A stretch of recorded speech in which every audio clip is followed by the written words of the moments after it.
Ever wondered where your customers really come from, or which areas your business is growing the fastest? With MAPOG, you can instantly map your customers by state, city, or region, and discover the trends that drive your success. Start by heading to story.mapog.com and create a new map.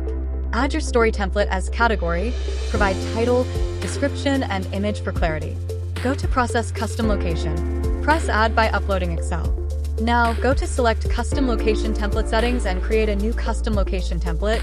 Select the feature as a point and add the necessary attributes like customer name, address, PIN code, etc. and save. Then, select this custom location template. Upload your Excel file and match it to your Excel columns along with coordinates. Then see your data come alive on the map. Next, style your customer points. Go to Add Style Layer and Style by Category.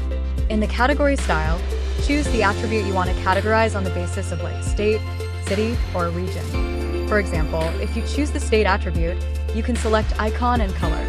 Similarly, you can choose either city as an attribute and style accordingly, like shades of same color for cities in the same state, or choose region as a differentiating attribute.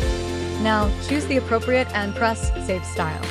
Further, you can customize your customer details by editing point details and adding images for clarity. Now, you can selectively view the different regions by turning on the story filters. Finally, once your map is complete, click Preview and Share. You can choose to keep your map private or share the link with your team. From data points to growth points, MAPOG shows you where success happens. If you need any help with adding or uploading data, performing map analysis, creating map stories, or map or GIS consultancy, feel free to contact us at support@mapog.com.